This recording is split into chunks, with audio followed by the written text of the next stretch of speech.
Okay, the Rebbe's Maamarim, Chelik Gimel, the Maamar of Kibbutz, you heard page, one page, Ayin Hay. Eis Yud, paragraph Yud. Okay, the last thing the Rebbe is explaining in different angles is there's three things. There's higher, the lower, and then there's the thing that connects them.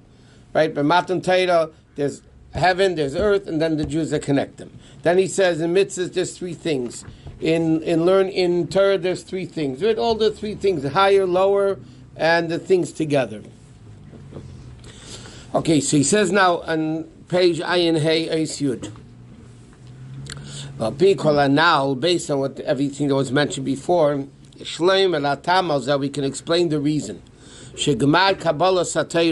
Why the culmination and the final acceptance of Torah, before in the Maamar, the Rebbe asked the question, Purim, the Jews began accepting Torah, Matan Torah, the Jews began accepting Torah, and Purim, they actually finalized it. The question was, Matan Torah, the Jews were on a very lofty level. Purim, they were on a very low level, spiritually and physically. Why is it that Matan Torah is only the beginning and Purim is the ultimate ending? And the whole answer is Mesiras Nefesh. Purim had Mesiras Nefesh. And that self-sacrifice of Purim allowed the final culmination and the final acceptance of Torah. And he says like this, because what did Torah accomplish? Torah, before Matan Torah, like we learned before, there was a decree. Spiritual is spiritual, physical is physical, heaven is heaven, earth is earth, and they couldn't mix. If you remember, the Rebbe explained, all the mitzvahs the Avram, Yitzchak, and Yaakov did not affect the physical world, because before Matan Torah, Shemayim Lashem, the heavens belong to God, Ares Nasan live in the Adam people, earth belongs to people. So you can't mix the two together. What happened in Matan Torah? At Matan Torah, the Gezerah broke, the decree broke, and now heaven and earth were able to mix. So the Rebbe is explaining now, the only way heaven and earth can mix, become one, is through Mesiras Nefesh. And that's why Purim, which was Mesiras Nefesh, finalized the concept of Matan Torah. Why? The Rebbe explains like this. But it got mixed in Har Sinai. Matan Torah. I know, but it didn't. It was only the beginning. The ultimate finalization of Torah was Purim.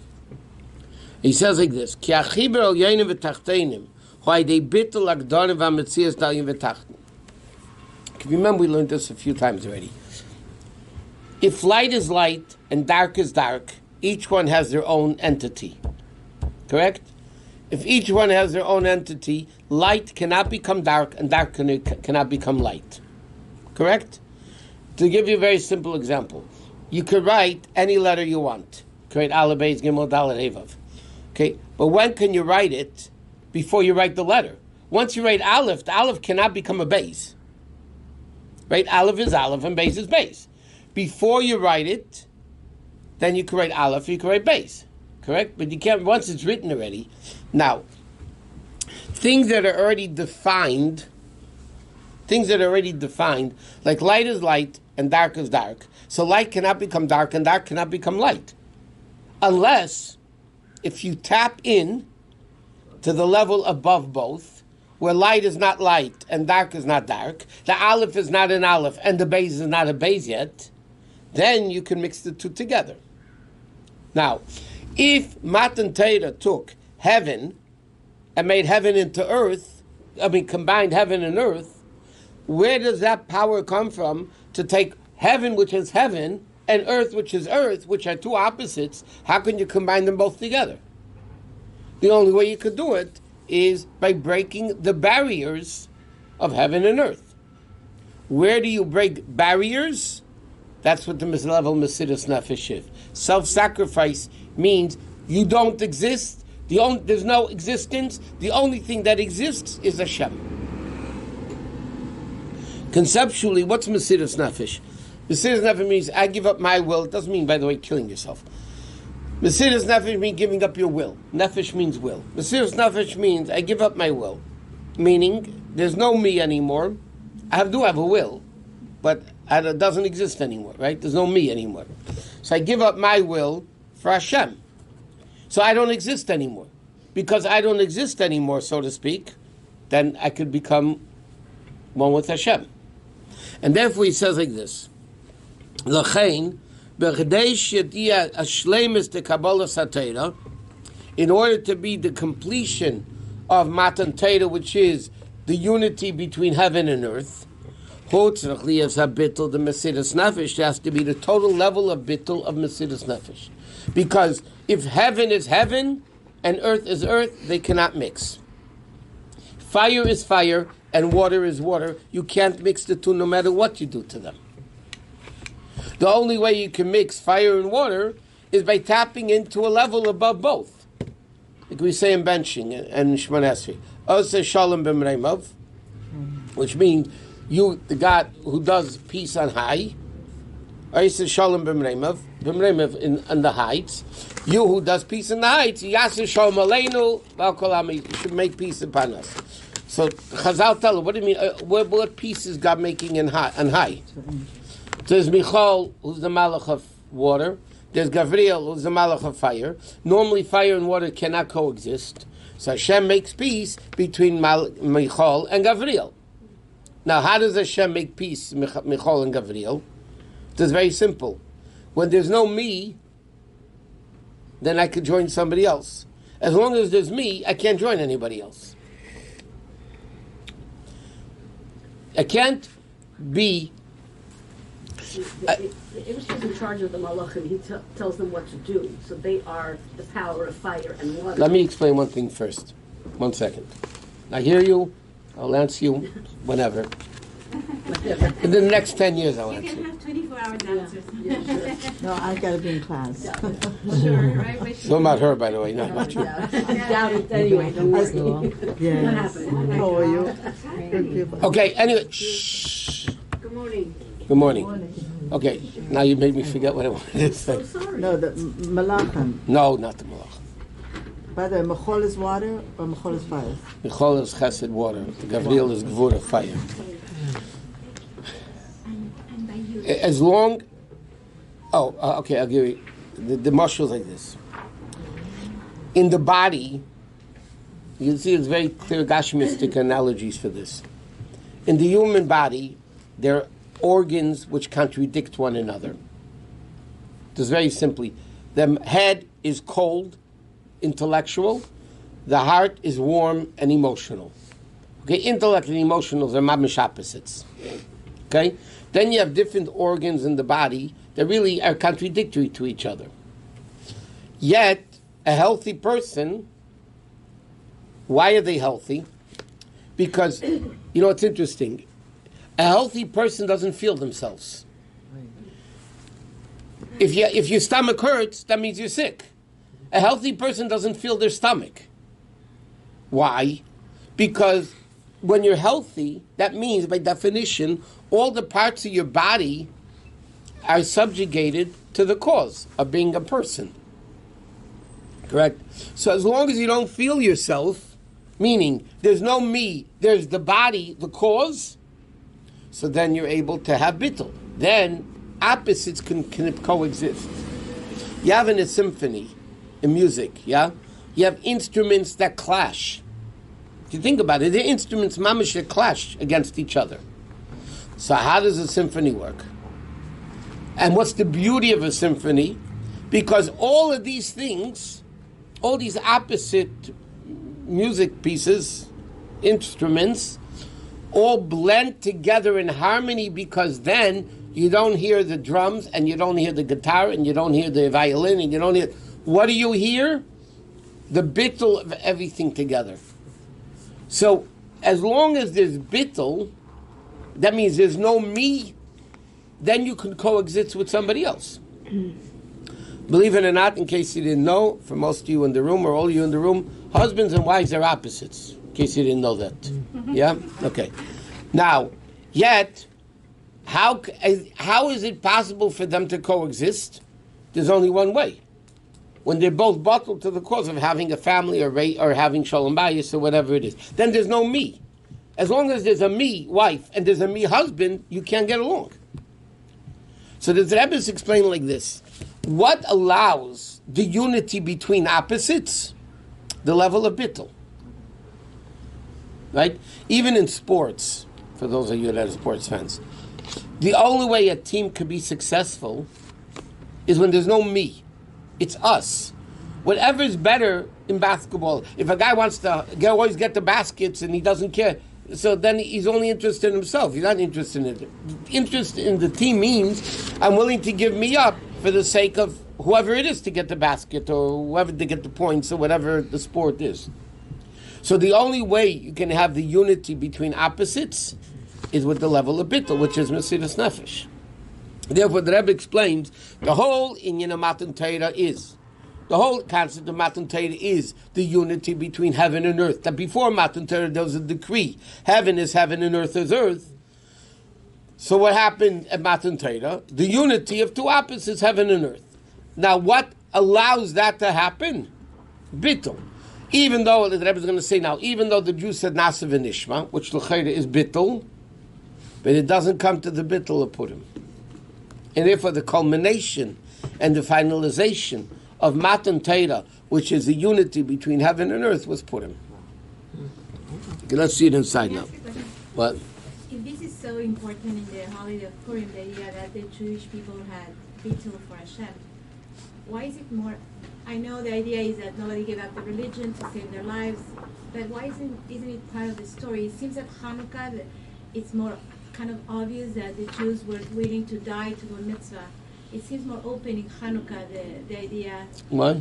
Because they wanted to. And say Purim is the same thing. Yeah, but it's not part of the story. It is. Why is Why is it part of the story that they wanted to keep mitzvah? Lo yichrav lo yishtachva. Am Mordechai. Mordechai, but Am Mordechai. Not only is it Mordechai, it's Am Mordechai. It was the nation of Mordechai.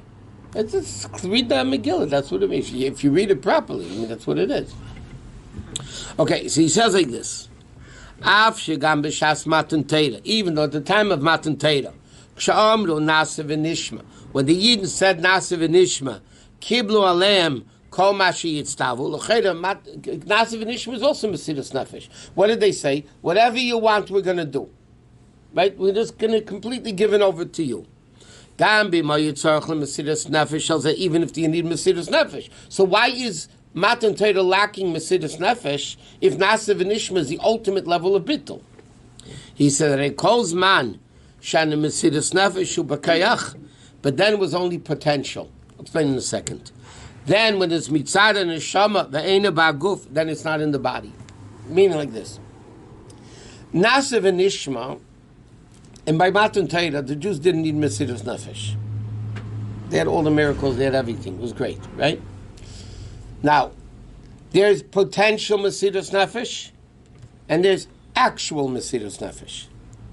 When was there actual Mesiras Nefesh that the Jews were willing to give up their lives? Not by Matan Torah. Matan Torah, we said, Nasa v'nishma, we have potential Mesiras Nefesh.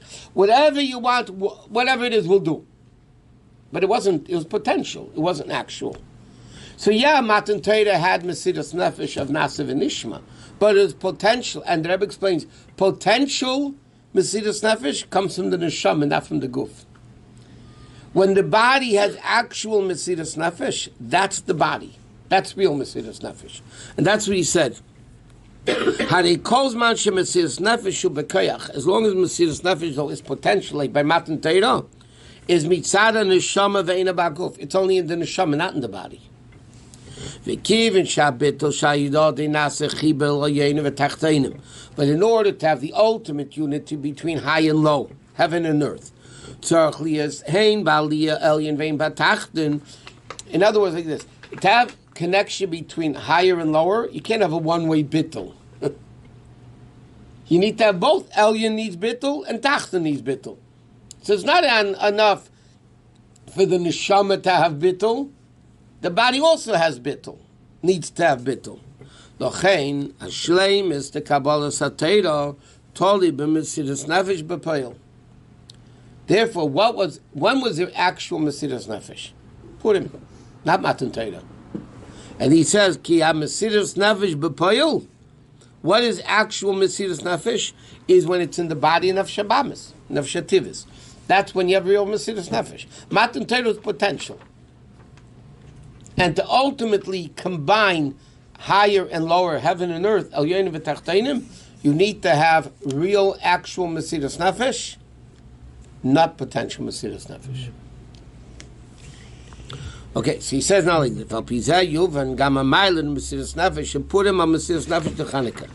one of the questions that Rabbi asked before, he says, Chanukah was also Mesiras Nefesh, and yet Chanukah wasn't the culmination, the finalization of Matan Torah. What was the finalization of Matan Torah? Purim. Yeah, Purim happened before Chanukah, 200 years. But still, why is Purim doing it, not Chanukah? So the Rebbe is going to explain now, the Mesiras Nefesh of Purim is more than the Mesiras Nefesh of Chanukah. Meaning, more physical, because Chanukah was Mesiras Nefesh of the soul. If they wanted to be the Misyavnim, the Hellenists as they were called, nothing would happen to them. It was only, and therefore, like we learned many times, how do we celebrate Chanukah? There's no mitzvah to eat on Chanukah. Chanukah you celebrate by lighting candles, which is Ner Hashem Nishmas Adam, the Neshama, which is spiritual. Purim is a mitzvah physically to eat. Yeah, but I thought Hanukkah with the oil. Yeah, but that oil, this fire, light, it's all spiritual. Cook things in the oil and have latkes. Nah, that's customs, not the halacha. There's no mitzvah to eat latkes or jelly donuts. I mean, some minhagim are more important than... And the cheese, from Yehuda. Yeah, but that's... But the mitzvah of Chanukah is spiritual, lighting candles. He says like this. Ki gam Mesiras Nefesh b'poil, he says, even a Mesiras Nefesh is be'ika mitzad neshama. In other words, who allows the body to do Mesiras Nefesh? The neshama, the body itself is not interested. It's the neshama's influence on the body to have Mesiras Nefesh. Ela Mesiras Nefesh, the neshama, po'el is gam ba'guf and nefesh hativis. What makes the body have Mesiras Nefesh? The neshama, but it affects the body. Mikivan shaguf nefesh hativis mitzad inyonim hey mitzias, and the fact is like this. Bottom line is body is body. Body is interested in himself, right? Therefore, when the neshama convinces the body to have Mesiras Nefesh, that's a great accomplishment. That's Purim, not Chanukah. L'chein hagilu de Matan Torah. Therefore, the revelation of Matan Torah, which is Chibur Elyonim v'Tachtainim, the unity between higher and lower, shenimshach behem, that came about through the bittul, the Mesiras Nefesh, shemitzad neshama, hu davar neisav aleim, because then it's not, the body itself didn't have Mesiras Nefesh. It's the neshama causing it to have Mesiras Nefesh. If you remember in Vata Tetzaveh, we learned, the Rebbe says there's a level of amunah that comes because the neshama sees godliness, and the neshama affects the body to have amunah. But that's not the body's amunah. It's the amunah that the neshama gets into the body. The Rebbe says, what's the real amunah when it comes from the body itself, right? From the essence of the neshama. And he said, "V'zui ma'ila the Mesiras Nefesh of Purim over the Mesiras Nefesh of Chanukah." Why? Purim ha'yitachlis habitol v'ashif l'gam mitzad haguf. Purim, like we said, Chanukah wasn't exalted against the body. It was against the neshama of the Jew, the spirituality of the Jew. If they wanted to worship like we said, become Hellenists, or Misyavnim is called in Hebrew, there wouldn't be a problem. Where was their Mesiras Nefesh of the body? That's primarily Purim. Shayahaya hefke gomor, because in the time of Purim it was a free-for-all. What did they say? You can kill whoever you want. What was Achashverosh's original decree? You can go kill whoever you want. Right? La'arigo chomi sheyitza, or b'derech hateva, and in a natural way, there was no way the Jews could be safe from it. You have 127 countries, with a little Jews here and there. Of course, there was no way the Jews would have been able to defend themselves. So the Jews were actually had a very difficult situation, that the Mesiras Nefesh of the body, complete Mesiras Nefesh, not potential Mesiras Nefesh, actual Mesiras Nefesh of the body is actually what did it. And he says, Av Shegzeira, even though the Rebbe writes that it was only on Yehudim, and if they, like the Rebbe brings us down in Torah, that if they would have denied Hashem, Haman wouldn't have killed them. Mikama came nevertheless. Kivin Shagzeira Oz Haisaleya Kim Torah mitzvahs. Bottom line is, yeah, if the Jews gave in to Haman, he wouldn't have killed them. But that wasn't the Gzeira. The Gzeira of Achashverosh was on the body. Larigul Abid Chasushalim. Nimsa comes out. Shaguvim Shalahem. At that time, the bodies of the Jew, which were being open to be killed and destroyed, Hayaz B'Tachlis Hashifas was the ultimate low level. Kasha Gzeiri Al Torah mitzvahs. Okay, like Chanukah. What was the Gzeira by Chanukah? Lashkichim Torah Sachat, to make him forget that it's your Torah, and to Mechukim Shebeim Yikamo Torah mitzvahs. Yeah, Yargoy. So what did the Greeks say? You keep Torah mitzvahs, we're going to kill you. You don't. We're not going to kill you. So it wasn't hefker of the body. They weren't just going to go kill the body. There was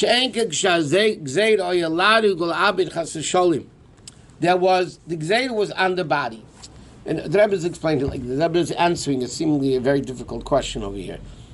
Because the Rebbe writes in Torah Or that the Gzeira of the Purim was only on the Yehudim. Okay, what was the Yehudi? The Gemara says, whoever admits only in God and denies idols is called Yehudi. Which means if you didn't admit to God and you accepted idols, you weren't a Yehudi, and therefore the Gzeira wasn't against you. Right? So the Rebbe explains, so it is on the body. But the Rebbe explains, no. I mean, it's on the soul. It should be under the neshama, because if they gave in, Haman wouldn't have killed him either. But the Rebbe explains that's a side note, meaning like this. By Chanukah initially, what was the Gzeira of Chanukah? On the neshama. What was the Gzeira initially by Purim? On the body. That means they said we're killing your body. But if you gave in, then we wouldn't kill you. But what was the decree? The decree lechatchila was on the body. Chanukah, there was never a decree to kill the Jews. What was the decree? To kill their neshama. So it wasn't the body issue. Here the Gzeira was on the body. We're going to kill you. If you admit to idols and that, we won't kill you. But the Gzeira itself was on the body. He says, when it comes to Purim, the Gzeira was to kill the body, but there was a possibility through denying Hashem. The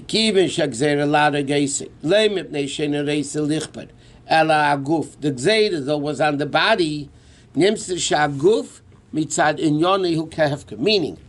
the decree of Haman was on the body of the Jew. It's a free-for-all to kill. There was a loophole how to get out of it. But what was the original Gzeira? To kill every single Jew in the Hefker. In any way you want, just go kill him. No problem. Chanukah, where there's no such thing as going around killing Jews. They killed the neshamas, but they wanted to kill the neshamas. And by the way, interestingly enough, historically, by Chanukah, most Jews gave in to the Hellenists. It was just Matisyahu Banov that fought the whole thing and won. But most of the Jews gave in to the Greeks. Most of the Jews, historically, that's in Divrei Yemei Yisrael. That's what it is. Did they come back after? It was Matisyahu. They came back. After the miracle of Chanukah, they came back. But Purim, and that's what the Rebbe is emphasizing. Why is Purim the finalization, the culmination of Matan Torah? Because in order to connect two opposites, heaven and earth, you need Mesiras Nefesh. Right? That there's no heaven and there's no earth, there's only Hashem. So then you can combine the two. Chanukah was also Mesiras Nefesh, but it's not the same level of Mesiras Nefesh. Chanukah was Mesiras Nefesh of the soul, not of the body. And therefore, the ultimate Mesiras Nefesh is not potential like it was by Matan Torah, Nasav and Ishmael. It was when there's actual Mesiras Nefesh from the body, they didn't let their body give in any way whatsoever. And that's why Purim finalized Matan Torah and not Chanukah. Esther Hamalka said she was lost both ways, No. physical and spiritual. If she went to Achashverosh, why was she physically and spiritually? Because it sounds like she wasn't forced if she goes willingly to the king now. How was Esther allowed to live with a guy? Because she was being forced. So there's a lot of answers, but the simplest answer, mitzad halacha, is the Gemara says, Karka Elam. She was basically passive and she was forced. Yeah? So basically, to use a funny expression, she was constantly raped because she didn't want to be with him. Yeah? When she told Mordechai, I'm willingly going to the king now, then she not only would she now commit adultery, but then she wouldn't be able to stay married to Mordechai. Avadati. Because Mordechai wasn't a Kohen. So because she was forced, she can still stay married to Mordechai. Once she willingly commits adultery with him, even though it's a guy, she can't stay married to the husband. So then she would be lost in that way too. But she ended up not being with him anyway. Okay. But the Spanish Inquisition, the Jews that hiddenly kept Torah, what was that considered? There are many opinions in halacha that did not agree with the Maranos. In fact, most of the halachic opinions don't agree with the Maranos. Yes, they weren't punishable for what they did because they were forced, but there were a lot of things they did, like they went to the churches, which could be an offshoot of Avodah Zarah. In later history, nowadays we don't know who the Maranos are, basically. There was a time in history people didn't intermarry with the Maranos. The museum in Amsterdam, it shows how the society, it doesn't show about religious, but whoever came from Spain, they would not... There was a time in history, we said halacha, because they didn't want to marry with the Maranos. Now, they were forced to do what they did, therefore the Rambam writes, they're not punished for what they did, but they still did it. And they weren't supposed to. For the three sins, you have to give up your life. Yeah, idolatry, adultery, and murder.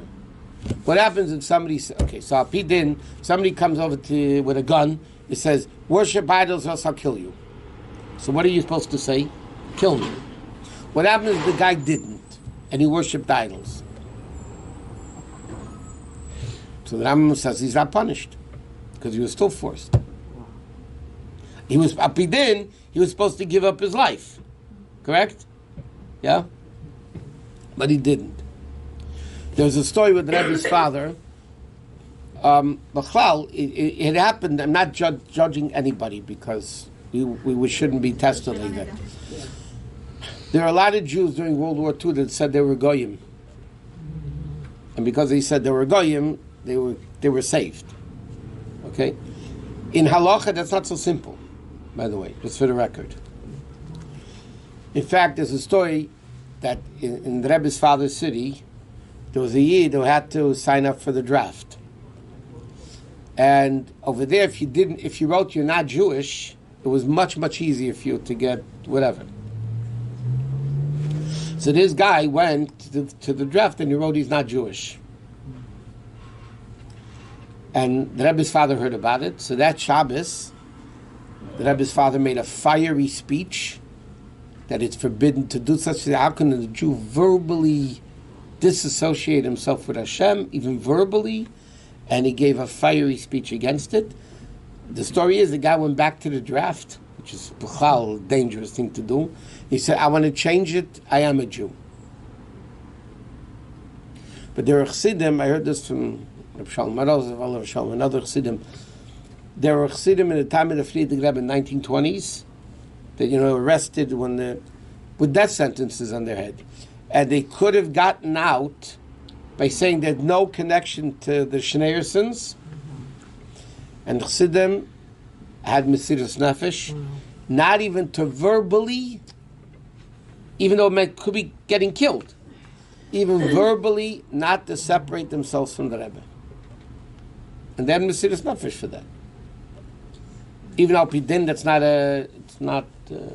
But Chassidim wouldn't verbally even say that I have no connection to the Rebbe. Even though it meant they can get killed. But isn't the halacha they should have to leave and do more, I mean, the Jews supposed to leave? I understand the amazing character of such Okay, so let me ask you a person, different... but Now that we're off topic, let me ask you a different the question. halacha, is that allowed to? According to halacha, if somebody comes with a gun to somebody, says, desecrate Shabbos, or I'll kill you. What do you have to do? He's allowed to desecrate. He has to desecrate. Yeah. He has to. Oh, wow. What happens if the guy says, no, kill me? I don't want to desecrate Shabbos, kill me. And he gets killed. Is he holy or a sinner? Shh. He's a holy who didn't listen to halacha. So it's a machoikis. The Rambam holds he wasn't allowed to do what he did. He sinned. And other Rishonim say, no, he's a holy guy. Wow. He can be Even though Abi Alocha, that's not like what you're saying. I thought you have to live. Abi Alocha, that's what he was supposed to do. But he went above and beyond. He killed himself. I mean, he didn't kill himself. He got killed, even though that's not. But that Mesiras Nefesh. Okay.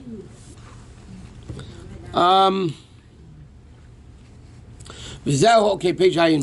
V'zel ma'shadei Mesiras Nefesh to put him dafka there. For dafka through the Mesiras Nefesh to put him Hayagmar v'shleimus tekabal Torah was the ultimate completion and ending of Matan Torah. Ki shebitul shelahem azayim gam mitzad haguf. It's not only potential, or like by Chanukah mitzad the neshama, it's also from the body. L'chein or yukelim lagilu the Matan Torah. Therefore, there were vessels for the revelation of Matan Torah, both mitzad the neshama, el yonim, by the way, and the body, which is tachtonim. Yishleima dezel gam kemasher kosev ba'maimer. This is what the Friedrich Rebbe says in the Maamar. Shebizman exera yisol betachos hashiflus gam begashmias. The Friedrich Rebbe writes in the Maamar when he asks the question, he writes, by Matan Torah they were a super high level, and he writes by Haman they were in a very low level, even physically. Why is he adding even physically? Who cares? He said, Ki bezem ramez al tamal zeh, shayo oz kelim lagilu de Matan Torah. Therefore, the Friedrich Rebbe is alluding to it.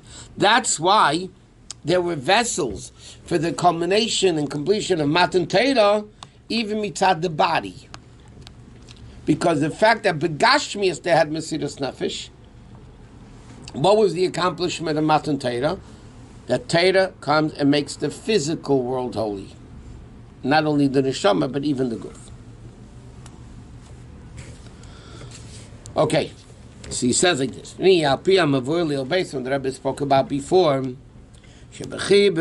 the way, you didn't ask what is all this relevant about. Hello. Well, I can't What's wait. wrong? So it's not- What's wrong with you? No. Vine, It stands everything today. huh?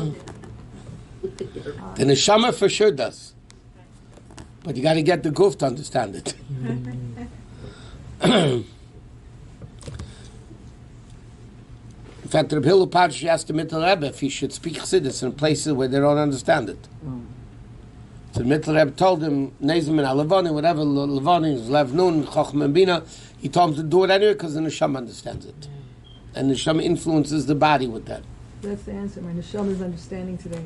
The question is my good understanding? That's up to you. I'm working on it. Vine, If you al explain pi, it, I'll understand. Vine, al pi amavor il, shebechi be'eli v'tachten. The Rebbe explained, he said before, that in the connection between higher and lower, there's three things. Higher, lower, and the binding. Ha'elyon v'tachten and bittul shalahem, which is the bittul, that there's no more elyon, no more tachten, therefore the elyon could be tachten. Move on.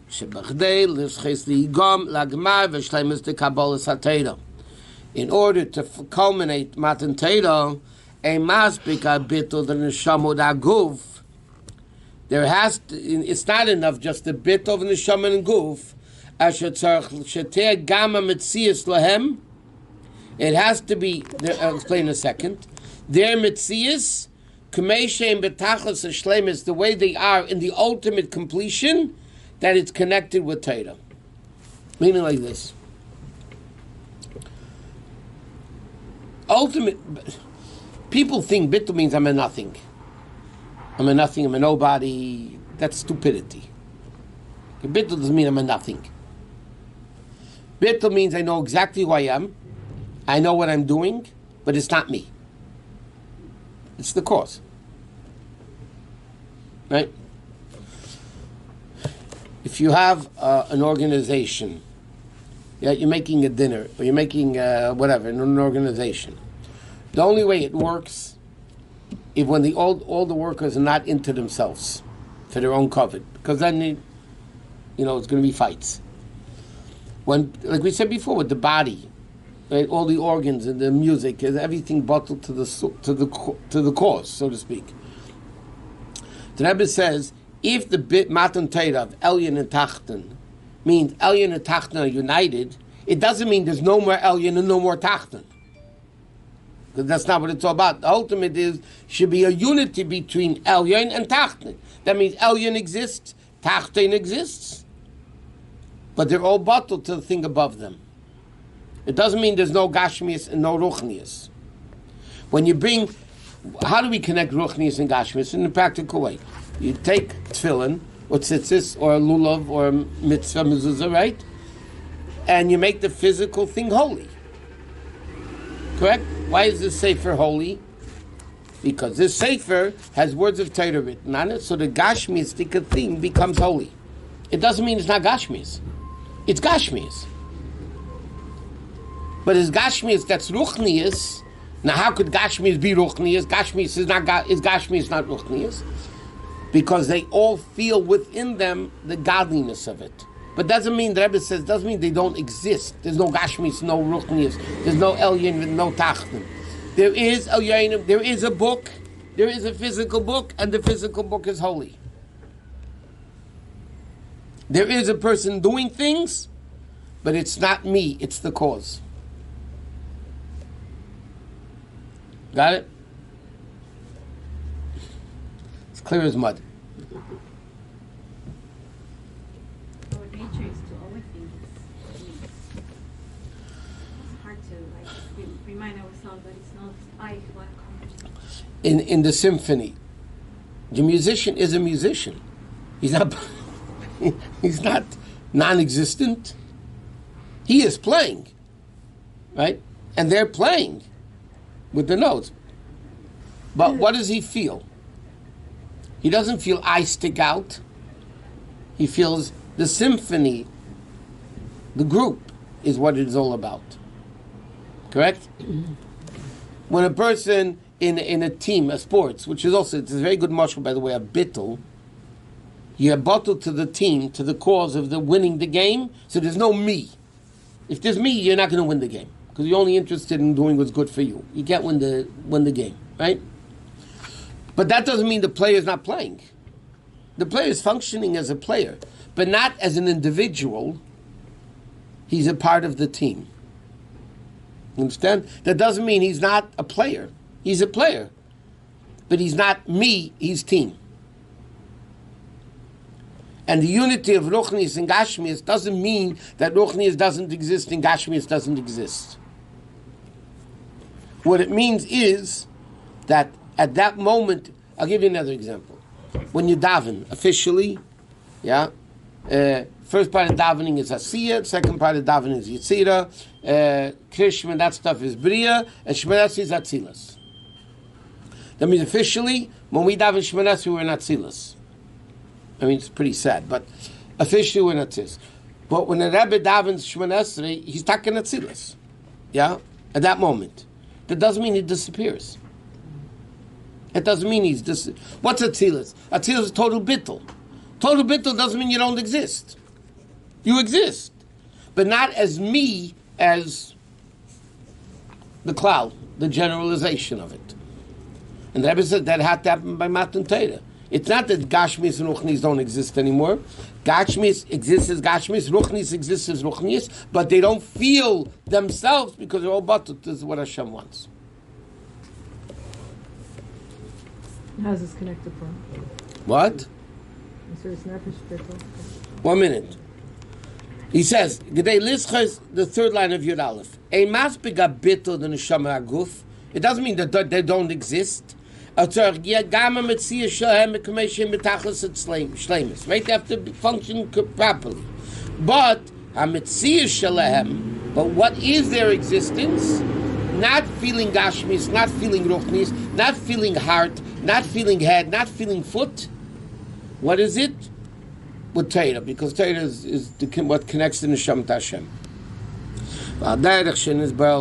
Like he explained before, that learning Torah just because Hashem wants us to know greatness, know whatever. He learned binyan bittul, meaning not even because he wants to be a complete human being.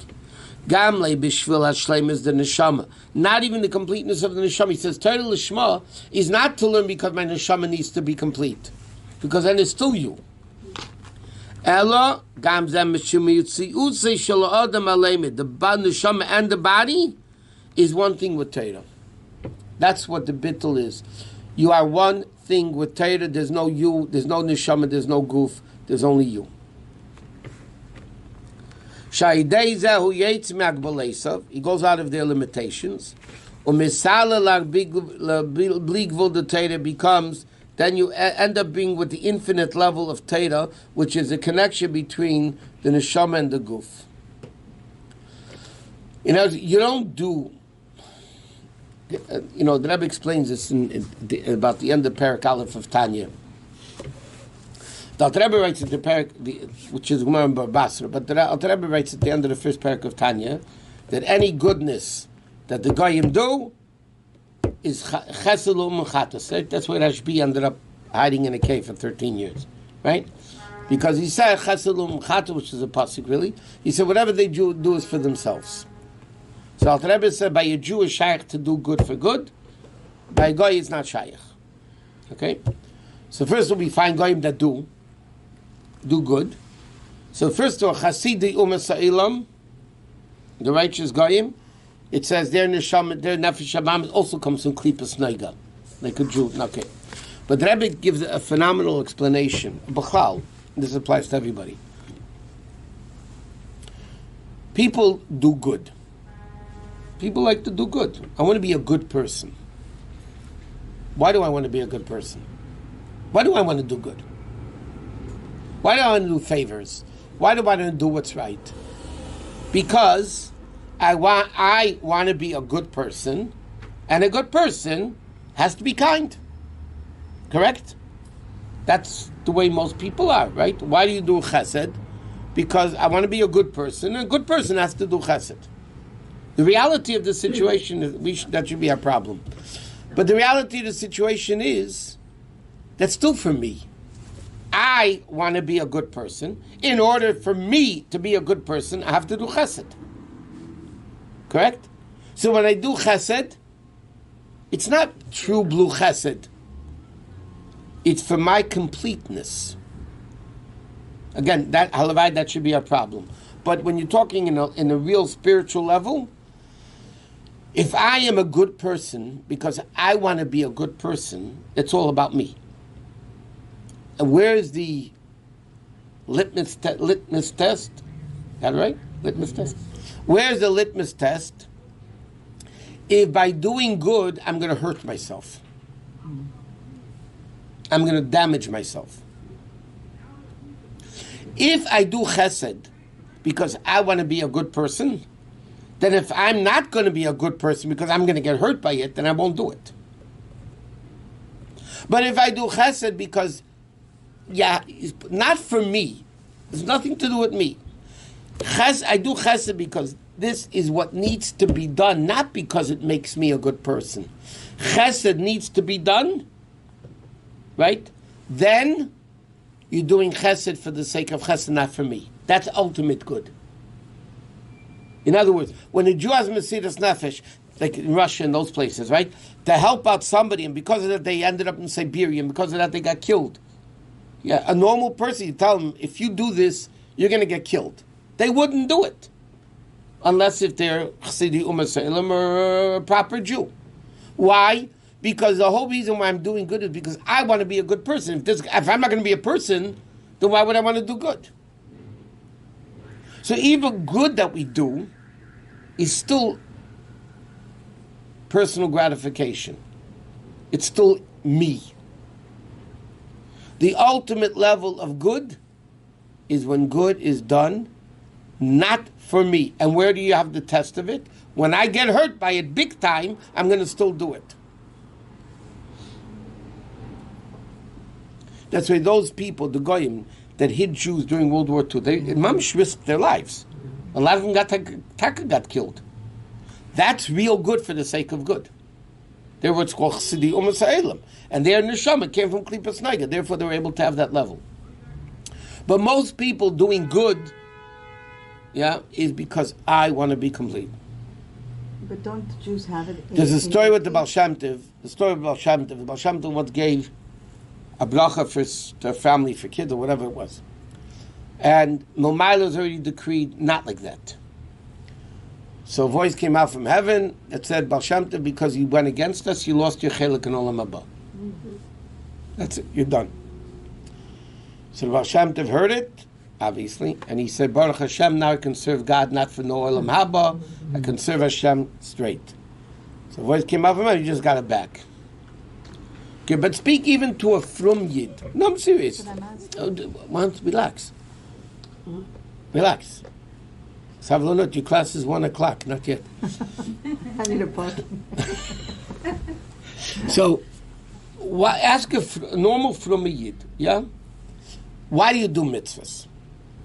Ask a normal, just off the record, so to speak. Why are you doing mitzvahs? They'll tell you, because I want to go to Gan Eden. A lot of people tell you, I want to go to Gan Eden. There's a way to go to Gan Eden. Yeah? That's against personal gratification. The ultimate reason of doing mitzvah because God said so. What happens if somebody tells you you're not having Gan Eden? Forget it. They died, they went bankrupt. There's no Gan Eden. Yeah? You know the story Moshe Rabbeinu went up to Gan Eden. So Hashem says to him, I have to leave for a while, but if you want to go open the fridge, there's some food to eat. So Moshe Rabbeinu opens the fridge, it's mamash empty. Moshe Rabbeinu standing here, looks down, he sees in Gehenna, he says there's a party going on, there's tons of food. Anyway, Hashem comes back, Moshe Rabbeinu says, God, I don't understand this. In Gan Eden, there's nothing to eat, and look in Gan Eden. Hashem says, it doesn't pay to cook for nobody in Gan Eden. Nobody's there, so it doesn't pay to cook for them. Gehenna is full of them. No, but isn't the Jews have an innate chesed already? Yeah, that's what Dr. Rebbe explains in the first parak of Tanya. So we do it not because of any reward, it's just That's natural. why you're supposed to do it. Because it's already... But a lot of us don't do it for that reason. It comes naturally, doesn't it? So you're the get the tzaddik award today. I'm just saying that that's part of being one of the... We have the potential to do it because this is the right thing to do. And today we don't have to have the level of pain. We don't have to give up our lives. We don't have to... No. We have to give up our will. Right. We don't have to have the pain. We're enough pain anyhow, but I'm saying we don't need extra pain. Mesiras nefesh. Nefesh means will.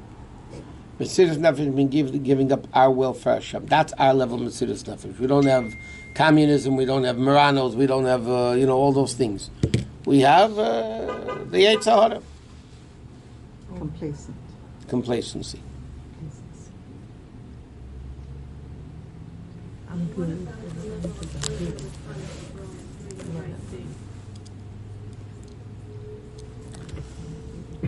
What do you mean pleasure? Let me ask. Where does somebody get more pleasure, when they eat something they like or when they do a mitzvah? Oh boy. Okay, we're not talking about tzaddik, we're talking about us, yeah? I know about you, I know about me. I eat something I like, I enjoy it more than I'm confessing my sins.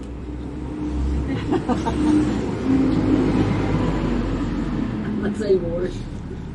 She's on a safe zone. I just want to make sure I'll get food. So, a person eats food, they enjoy it much better. They do something they enjoy it much better than a mitzvah.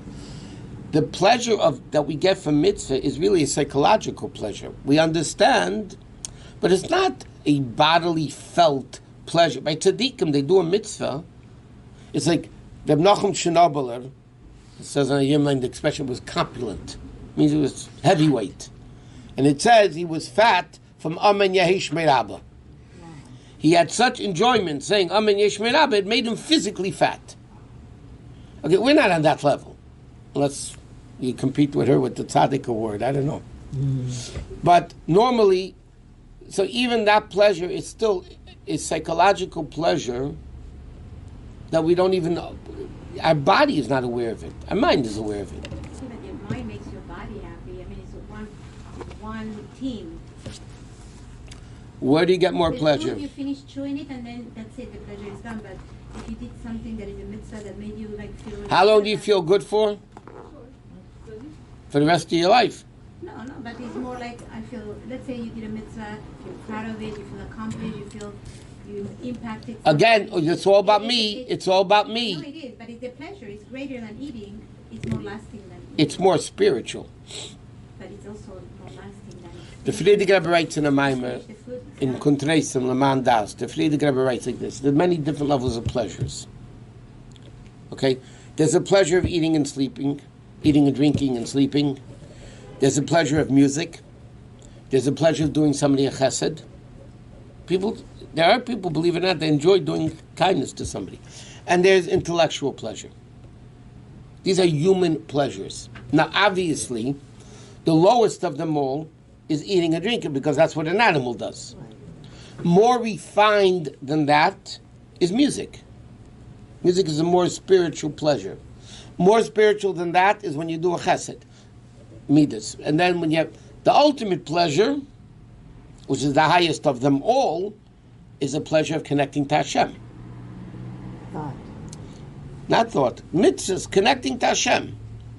Because even when we have intellectual pleasure, it's, oh, now I know something I didn't know before. It's still all about me.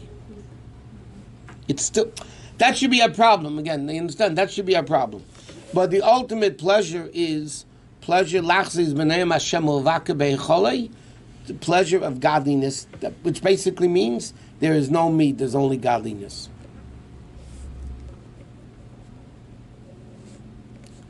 Where do we have a gashmistic commercial of this to a certain extent? Parents getting pleasure from kids when they have pleasure.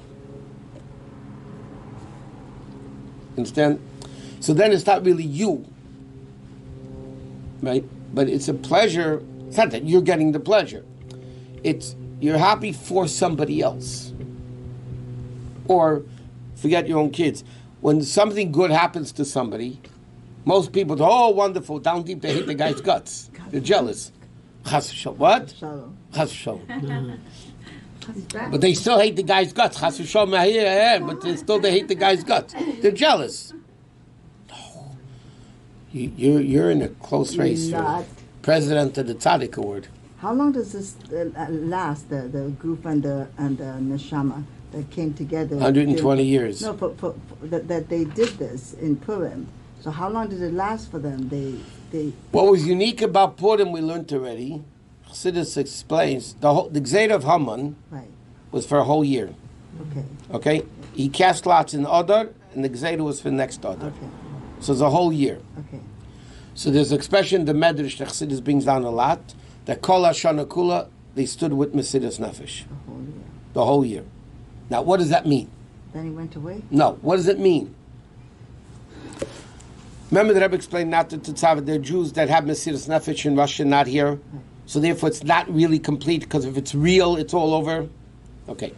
In the year, there are 4 seasons. There's winter Avaida, summer Avaida, spring Avaida, and fall Avaida. There's 4 distinct serving Hashem of the 4 seasons of the year. Okay? Yes? Yes. Now, what does it mean they stood Mesidas Nefesh a whole year? Under every possible circumstance. Winter, summer, this, Russia, not Russia, they stood Mesidas Nefesh a whole year, which meant that the Mesidas Nefesh permeated their very being, that no matter what the situation was, they had Mesidas Nefesh. Okay, but how long did it last? For the year. Just a year. Yeah, but good things last forever. When you give tzedakah, Right. at 11:01. Right. How long does it last for? It's a lifetime. So that's what Rabbi says in Perek Chavei of Tanya. Yichud Elamayla Nitzchi Le'Lavoid. It's a permanent connection with Hashem. Hashem is above time and place. Okay.